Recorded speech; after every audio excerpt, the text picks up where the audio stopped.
दोस्तों, आज मैं आपको एक ऐसी सच्चाई बताने वाला हूं जो शायद आपने कभी पूरी तरह नहीं सुनी होगी। हम बचपन से सुनते आए हैं हनुमान जी अमर हैं, कलयुग तक पृथ्वी पर रहेंगे। लेकिन क्या आपने कभी सोचा है कि हनुमान जी को अमर होने का यह वरदान मिला कैसे?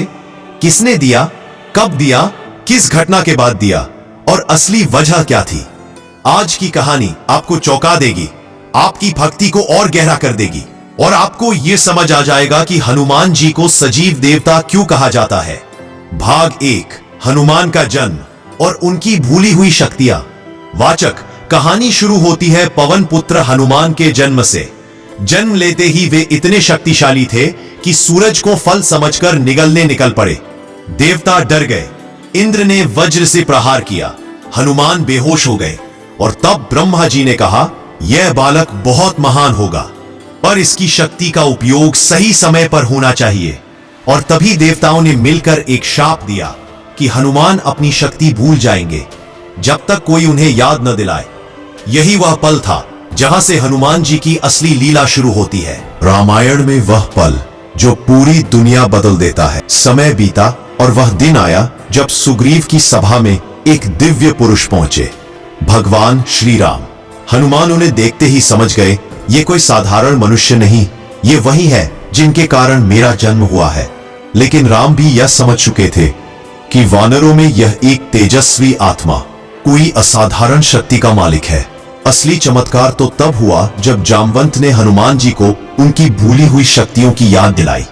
हे महावीर, तुम वह हो जिसके बल को देवता भी नहीं जानते। और जैसे ही यह वाक्य बोला गया, हनुमान की सुप्त भाग 3, वह कार्य जो किसी देवता ने नहीं किया था। लंका पहुंचकर हनुमान ने जो किया वह देवता भी नहीं कर पाए थे।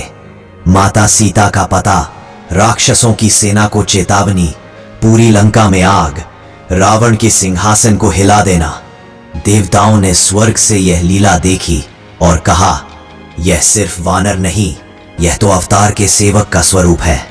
लेकिन कहानी का सबसे बड़ा मोड़ तब आया जब राम रावण युद्ध समाप्त हुआ। भाग 4, अमरत्व का वरदान। वह दिन जब हनुमान अजर अमर बन गए। जब गए हनुमान अजर अमर बन गए, तभी श्री राम के मन में एक विचार आया, मेरी लीला अब समाप्त होने वाली, पर मेरी भक्ति, मेरी ऊर्जा, मेरी उपस्थिति यदि किसी के द्वारा कलयुग में भी जीवित रखी जा सकती है तो वह केवल हनुमान है। और तब अयोध्या पहुंचने के बाद राम ने हनुमान को बुलाया और कहा, हे हनुमान, जब तक मेरा नाम पृथ्वी पर रहेगा तुम जीवित रहोगे, तुम्हें मृत्यु का भय कभी नहीं रहेगा, तुम कलयुग में भी मेरे भक्तों की हर पुकार सुनोगे। यही वह क्षण था जब हनुमान जी को अमर होने का वरदान मिला। यह वरदान सिर्फ उपहार नहीं था, यह राम का विश्वास था, उनका प्यार था, उनका प्रण था। क्यों कहा जाता है कि हनुमान आज भी जीवित है? राम ने सिर्फ वरदान नहीं दिया, बल्कि हनुमान को एक दिव्य कर्तव्य भी दिया।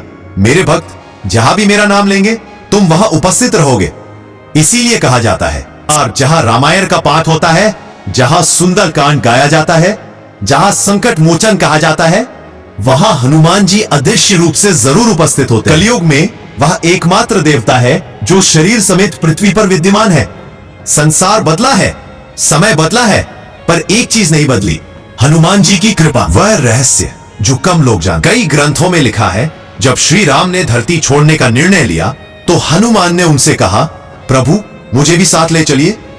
तब राम मुस्कुराए और बोले, हे पवन पुत्र, तुम्हारा जन्म उद्देश्य अभी पूरा नहीं हुआ, तुम्हें पृथ्वी पर रहना होगा, क्योंकि कलयुग में केवल तुम ही हो जो मेरे नाम की रक्षा करोगे। इसलिए हनुमान जी आज भी जीवित है। यही कारण है कि हनुमान चालीसा पढ़ते ही तुरंत असर होता है, क्योंकि वे सुन रहे होते हैं। यही हमारे बीच अदृश्य लेकिन वास्तविक।